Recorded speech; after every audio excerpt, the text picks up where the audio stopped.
Hi, my name's Andrew Prendergast. I'm a senior partner over here at White Dalton Motorcycle Solicitors, and we're doing a video today called The Truth About Panel Solicitors. So I have with me Jana Prendergast, also known as Prendy in the biking world. And whilst we have the same surnames, I think it's fair to say, viewers, that we are not brother and sister, and we are married, in fact. So, introduce yourself, Jana. Talk us through your biking history, and then we'll jump into what we're talking about today.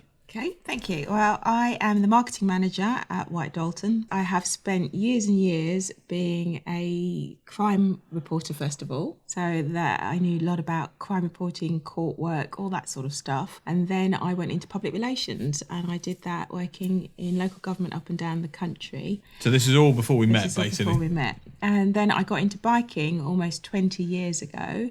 And that was because I was married then, not to you. No. And my ex-grandfather-in-law, unfortunately, was very, very ill, and he had a lot of regrets for things that he hadn't done. And it made me think, I don't want to get to that age and be dying and not have tried lots and lots of different things. So I started saying yes to new experiences, and one of them was learning to play golf. Wasn't a bad experience. I can't imagine you playing golf now, but anyway. I was very good at it. I was very good at it.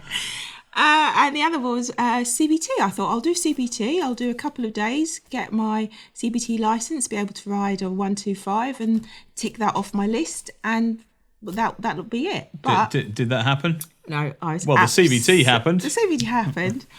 I was absolutely hooked. I was absolutely hooked from the minute I saw that little SR 125 in Burgundy. And I just couldn't resist carrying on with it. So that was nearly 20 years ago. 20 years ago. And so it'd be fair to say since then, I mean, you came to biking quite late in life, to be fair. Yes, I did. I was in my 30s, mid-30s, and I hadn't even learnt to ride a bicycle at that point because it wasn't that important to my mum, because I lived in central London and you could walk everywhere or go by bus or tube. So I never had a bicycle, and I thought, I'll learn to ride a bike. And after 2 weeks, I was like, this needs an engine. This is too much work, really. So I decided I was going to do CBT, and I have to say, it wasn't a natural thing because I was still trying to sort out the balance. In the history of the bike school, I'm the only person who's ever had to be on headphones in the car park because I kept wobbling that much. But if I could go from there to touring my bike around Europe, not the SR125 at that point, that was a Phaser 6 I was on at that point. I toured around Europe on my bike. I've done track days. I've just had a hell of a lot of fun on my bike. Hooked on biking, be fair to say. Hooked on biking. And then with your job at the time, I understand you like commuting all over the place, so thousands of miles under your belt. Definitely. So biking. Now, the joys of riding bikes is sometimes we have to deal with the things that aren't so fun with biking. So unfortunately, you had an accident. Yes. So the first accident. Yeah, I had the first accident involved somebody running into the back of me. You know, I don't know if I was in the back of my head. And a young lad ran into the back of me, bent the bike, and I toppled off to the left and landed on a wrist and hurt that quite badly. At the time, I wasn't aware that you could go to anybody you wanted to be a solicitor. So the reason for the video is we're just sort of explaining you get funneled into using a panel solicitor or like claims capture, whatever you want to call it. So back a few years ago, this happened to you. This is exactly what happened to me. I phoned my insurance company and said I've had this accident, and they were like, okay, sit tight. We will have a solicitor contact you in a couple of days to go through the accident and take your statements. And I thought that was just the normal sort of thing, like that they would automatically find me a solicitor. And so I got a phone call from somebody, and within 2 minutes I thought, I'm going to be changing solicitors or finding somebody who knows what they're talking about, because you don't. Because the first question he said to me was, we've had a report come in from the other side, and he said that you reversed back into him. Reversed. So just to clear up, so you're on your motorcycle. What sort of bike was it at the time? At the time, it was my Phaser. Phaser 600. My Phaser 600. So what do we know about Phaser 600s? They don't have a reverse. They're not a Goldwing. Not a Goldwing. So only really big bikes, as you bikers, boys and girls out there will know. Only really, generally speaking, really big bikes like Goldwings, or I think some big BMWs have a reverse, but yours didn't. Didn't. And what got me was I said to him I was on a bike. And he said, yes, just completely dismissed me. This is your panel solicitor. This is my panel solicitor. But could you have reversed into him? And I later found out that he was a paralegal. So he wasn't even like on the ball. He wasn't a qualified solicitor. So just on that point, I suppose, just for the benefit of everyone at home, unless you are a solicitor, you can't call yourself a solicitor. So what happens with some of these panel solicitors, and there are some great people out there who work for various panel law firms, but there's also some really bad people out there because I've taken over the cases. So what happens is, as we'll talk about in a second, you'll phone up your insurance company or your insurance broker. They're two separate things. You'll phone up, you'll press 5, have you had an accident? Perhaps hit 5, takes you off straight away to their panel solicitors. So they've obviously got some kind of business relationship with someone, and they'll try and tie you into using their insurer, which is what happened to you. Yes, exactly. The problem is with some of these people working on these cases is they're not actually legally qualified. So when we take over work from panel solicitors, time and time again, we see either multiple people have handled the cases like in a really short space of time, and or they're not actually legally qualified. So that's what happened to you. So you've got a man saying... To me, kept asking me these questions. And at the third time of asking it, I was like, I'm just getting off the phone and I'll be back in touch at some point. At which point I then contacted a very good friend of mine. You might remember him, Graham Falk, GF Accessories. From Flitwick. Good old Graham. Hello, Graham, if you're watching. And I basically said, Graham, do you know anyone who knows about motorcycles who also happens to be a solicitor? And he said, actually, I do. He does indeed. And he told me about White Dalton motorcycle solicitors. And from the minute I read the slogan, which is "We ride, we know," real bikers, real lawyers, real answers, I was like, oh, these people actually do know what they're going to be talking about. And I contacted your firm, and I believe I got you. You did, many moons ago, way before we got together. But yes. Yeah, that was the first case. So people sometimes come to us after they've been dealing with a panel solicitor, but they can come to us straight away. It's your choice because you are the client. You got injured, so you pick your solicitor. Could be your panel solicitor, could be the man on the street, could be a specialist like us. So eventually you've swapped across to us. And it was so easy. You guys just did all the work. I signed the forms and you basically got all the previous information from the solicitor, took over and dealt with it for me. And it was quite straightforward. I wasn't worried about myself because I just had the injuries to the wrist and obviously the injuries to my bike. So it was very much a done and dusted kind of case. So I was quite pleased about that. And I should really have just kept that in mind when I had another accident. So bearing in mind... Can I just point out, I don't regularly fall off my motorbike, but I have been biking for 20 odd years. I did commute in and out of London for many of those years. So I was on my bike for quite a lot. That's her story anyway. But 36,000 miles in 3.5 years, yes. Okay, so we'll park it there before we have a marital row on video. But yes, you'd think after swapping across from the first panel solicitor, if there was a second accident, who are you going to call? Who did you call? I called my insurance company and they told me that they were going to get me a Not solicitor. once, but twice. So panel solicitor number 2. How did that go? Well, talk about the accident. The accident involved, I remember it very, very clearly because it was the night before Good Friday and I was really looking forward to the bank holiday. And I was going home on the M1 and the traffic was horrendous and lane 3 was chocker. And my lane, which was lane 2, was moving along. And out of the corner of my eye, a little Corsa suddenly swerved. And I literally had to do a hard swerve to avoid being sideswiped. Now, I didn't make any contact with him. Fortunately for him, I think I could have been done for GBH there. But I did end up I think you mean contact between the vehicles, not fisticuffs. Yes. But I did end up being dragged under my motorbike down the M1. And thankfully, my bike stayed in its lane, even if I was under it rather than on top of it. So I think when I rang my insurance company to tell them about it, I think because I had much more serious injuries from that, although because I had such great kit on, I had Daytonas, otherwise I'd have broken my ankle. I had a really good Knox back protector on. I just cannot stress those two companies enough how good they are. Free marketing for those guys. Well, they and are I'm a Daytona. so good. Daytona. I persuaded you, Daytona. Yeah, it's true. Yeah. Good boots. Good boots. Anyway, I think because I had quite emotional injuries from that because I hadn't expected it. It was just this sideswiping from it. Yeah, sometimes I've sort of had this over the years with clients where you're just there minding your own business and then something happens completely out of your control, especially in that one as at speed on the motorway on the M1.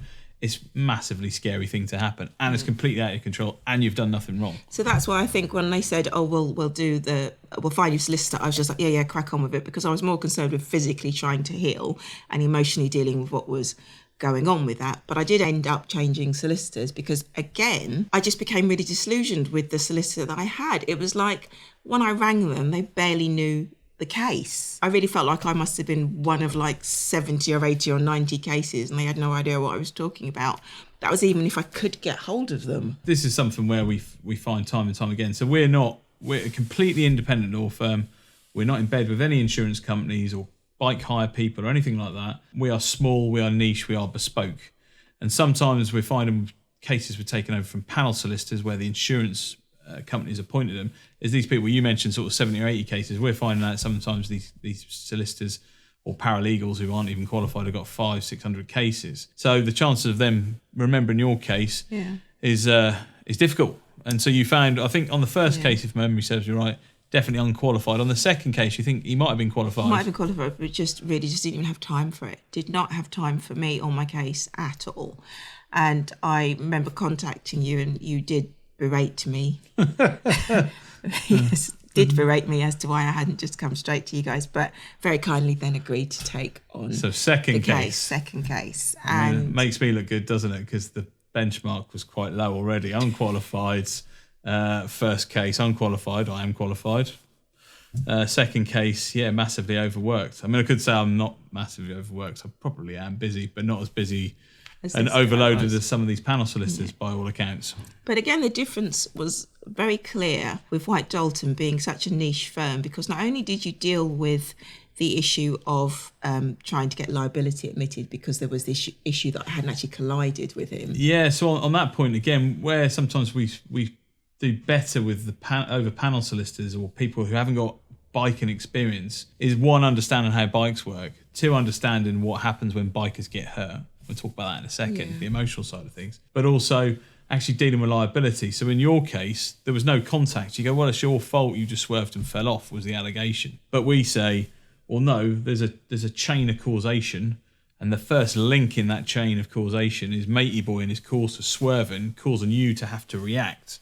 And if he hadn't done that, if there wasn't that first link in the chain of causation, then he wouldn't be liable. But it was there, and that's what we then went to fight on. I think we ended up issuing court proceedings. You did indeed issue court proceedings, and you won. And I like to think I was gracious about the whole thing. But I really, really hope that he has a lot of trouble getting insurance and never gets back on wheels again.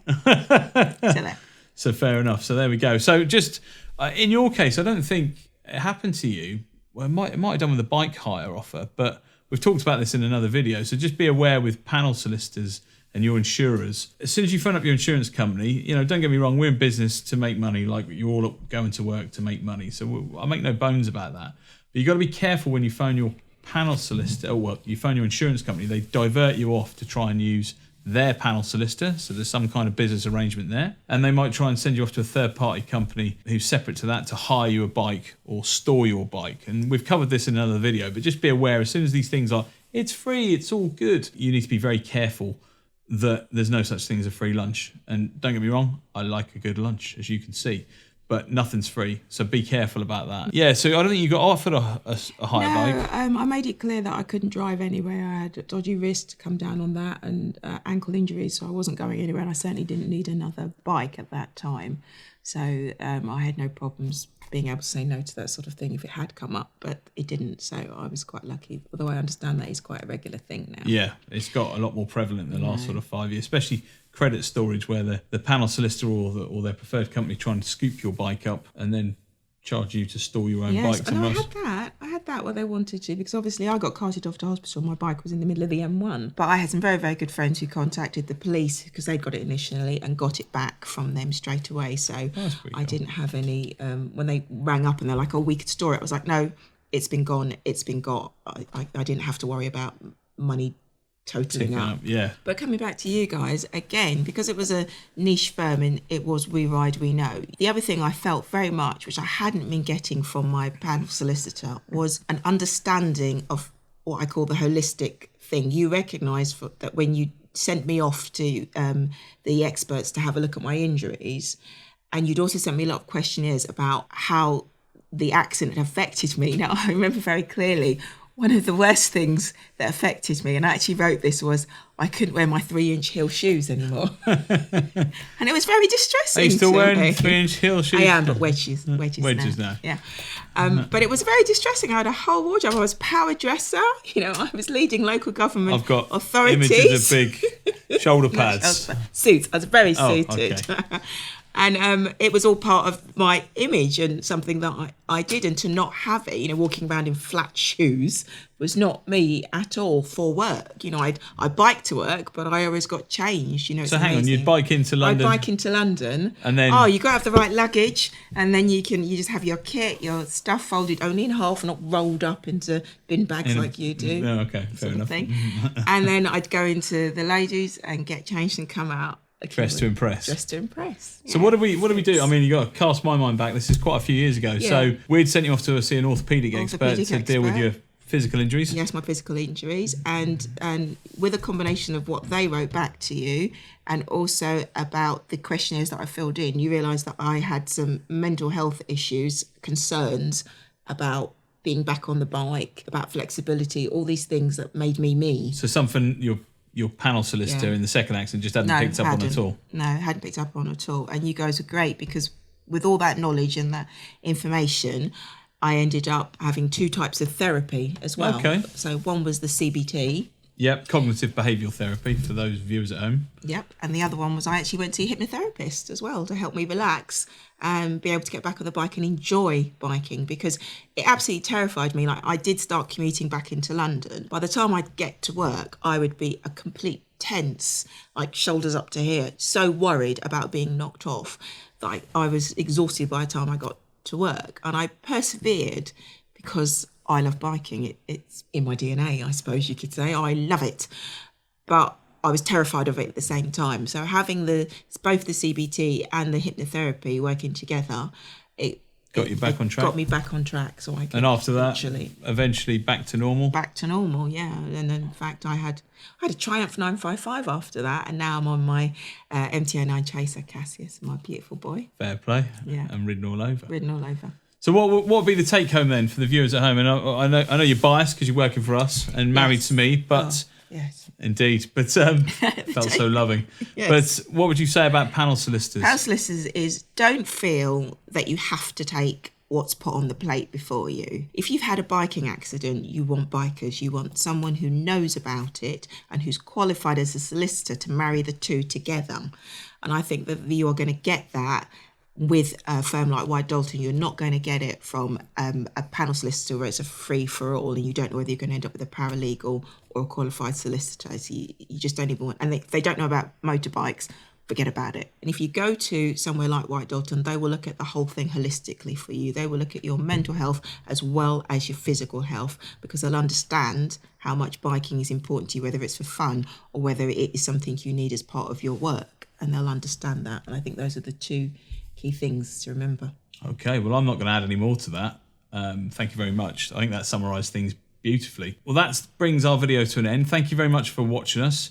Please subscribe to us. If you put any comments below, we do read them, so feel free to ask any questions. In fact, if you put some comments below, and I think they're great, as the marketing manager for White Dalton, you could have one of these beautiful mugs of joy. They're not available to buy. Shameless. I only give them to people who I think impress me. They come with good biscuits and tea and coffee and mints for a fresh minty breath after you finished your break. So that's my little advert. So please do leave a good comment and I'll have a read. Thank you very much. That brings the video to an end.